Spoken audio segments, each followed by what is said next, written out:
आप क्या कहते हैं?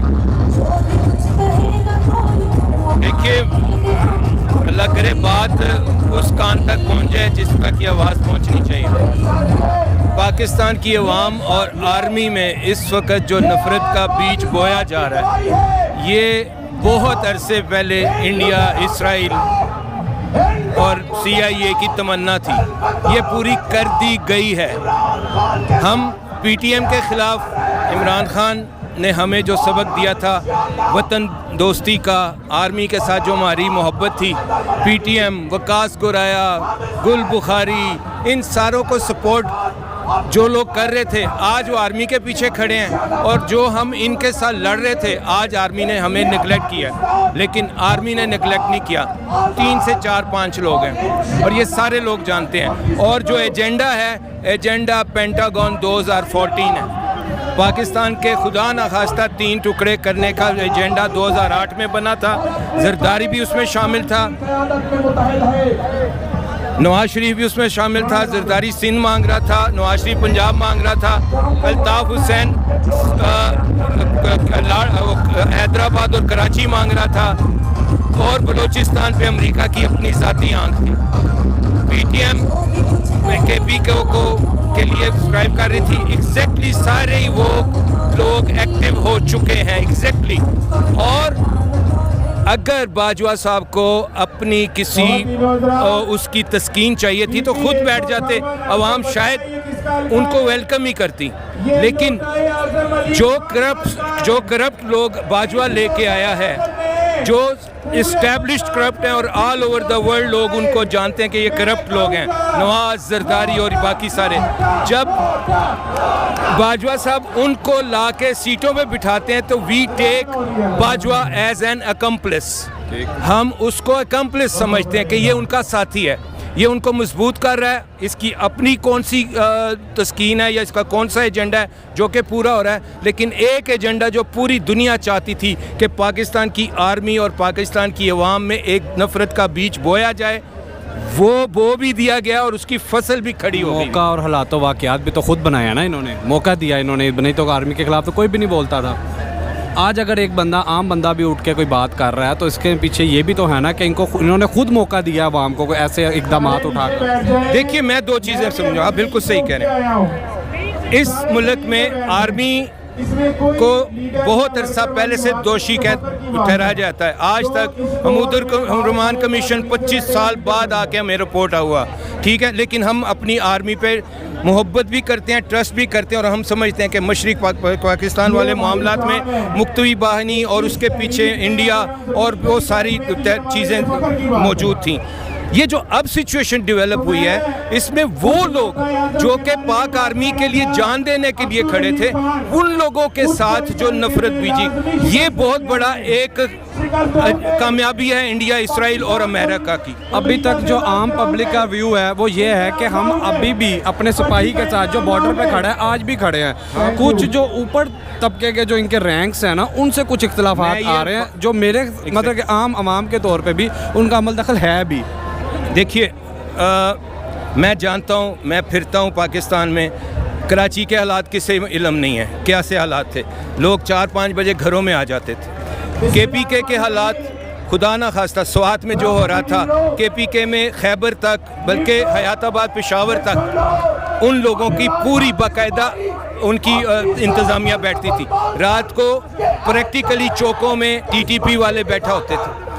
आर्मी ने मेहनत की, आर्मी ने कुर्बानियाँ दी, आर्मी ने पाकिस्तान में अमन लाए, और हम आर्मी के हर उस सिपाही का खून अपनी नस्लों पे कर्ज समझते हैं। ये मैं दिल कोर ऑफ माई हार्ट ये लफ्ज़ कह रहा हूँ कि आर्मी के जवानों का जो खून पाकिस्तान की हिफाजत के लिए बहा है, वो हमारी नस्लों पे कर्ज है। लेकिन उस खून की वजह से अगर चंद लोग कोई भयानक मंसूबा जो है, अब आर्मी का प्रॉब्लम क्या है, वो मोस्ट डिसिप्लिन्ड आर्मी है दुनिया की, वो अपने चीफ पे या अपने बड़ों पे शक की निगाह नहीं देखते हैं। लेकिन एक बिल्कुल सिंपल सी थ्योरी है कि भाई जो लोग जिन पे एग्जैक्टली उस दिन फर्द जुर्म आयद होनी थी, जो इस्टेब्लिश केसेस हैं जिसमें बाप और बेटा दोनों उस दिन शायद जेल में जाते, एग्जैक्टली उसी दिन उसी दिन ला के उनको मनसब पे बिठाया गया। ईंट से ईंट बजाने वाला जो इनकी बार बार इनको तड़ियाँ लगाता था, वो अब भी सदर पाकिस्तान बनने के लिए बिल्कुल तैयार बैठा हुआ है।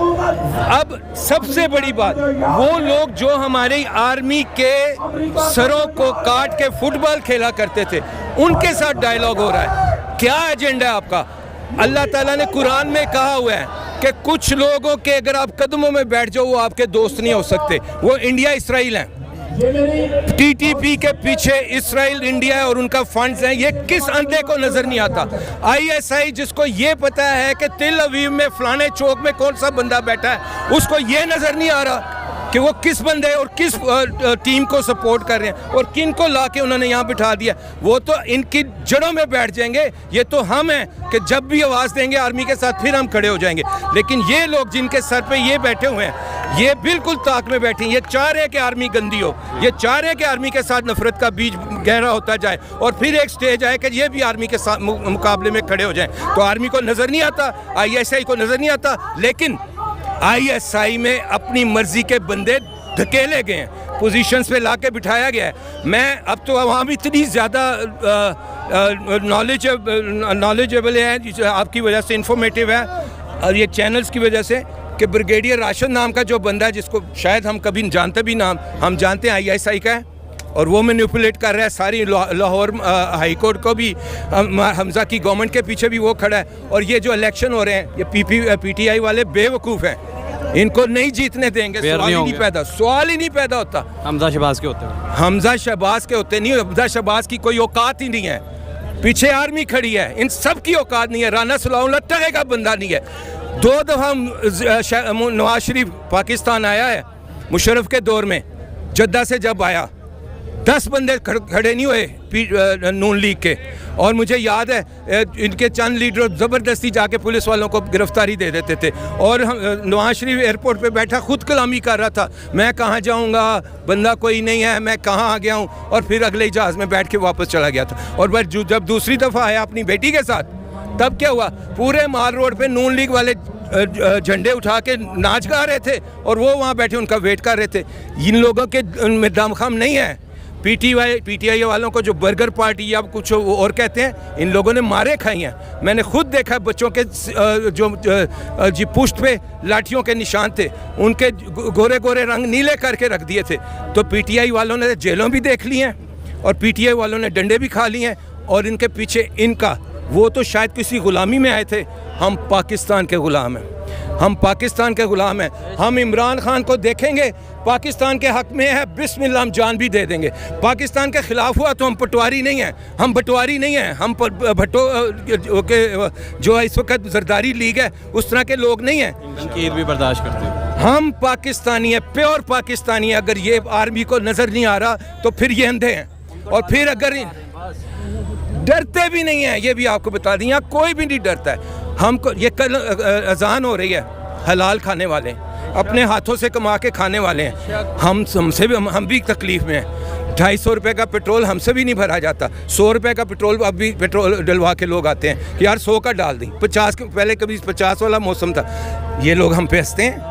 1 रोटी 4 भाई खा लो, चाय कम कर दो। खोती के बच्चे खुद क्यों नहीं करते हो? तजलील करने वाली बात है ये। बात बड़ी सिंपल है। बात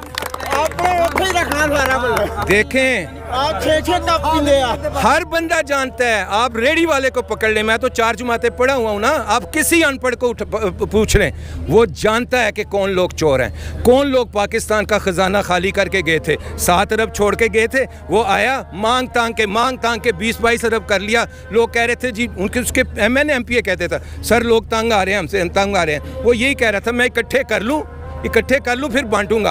वो सादा आदमी है, उसने कहा मैं 4-5वें साल इलेक्शन के पब्लिक में मैक्सिमम जो है रिलीफ दे दूंगा। अगलों ने रिलीफ देनी थी, उन्होंने कॉन्स्पिरेसी की। और अमेरिका, अब मैं अपने असल अल्फाज पे आ रहा हूँ। ये अल्फाज मेरे आर्मी के जवानों के लिए हैं। अमेरिका की गेम है, अमेरिका के ज़वाल है। 2018 की पहली वर्ल्ड वार के बाद अमेरिका का राइज़ हुआ और 2018 और 22 के दरमियान अल्लाह ताला ने उसके ऊपर अब ज़वाल के साइड खड़े कर दिए। अगर ये किसी मोमिन को नज़र नहीं आता तो फिटे मुँह हर मुसलमान को पता है कि इंशाल्लाह अल्लाह की ज़ात लाजवाल है, बाकी हर ताकत पे ज़वाल आएगा और अमेरिका के ज़वाल का टाइम है। और ये टाइम था एक शिफ्ट का, उस ताकत की तरफ शिफ्ट करने का जो जिसका राइज अल्लाह ने देना है। अल्लाह ताला के मामलात हैं, दिन के बाद रात, रात के बाद दिन को लाता है। तो अल्लाहु अकबर। और ये टाइम अमेरिका का ज़वाल है, उस पर रात छानी है। और जहाँ सूरज उभर रहा था इमरान खान को वो नज़र आ रहा था, इमरान खान वहाँ बैठ रहा था। और उसी दिन कॉन्स्पिरेसी शुरू हुई, उसी दिन हुक्म हुआ। हुक्म किससे होना था? उन्होंने क्या जरदारी से या फजलुर रहमान से या मरियम से कहना था? नहीं, उन्हें पता था असल फोर्स पाकिस्तान में कौन है। अच्छा जी, ये बताएं, खान साहब को आते देख रहे हैं आप?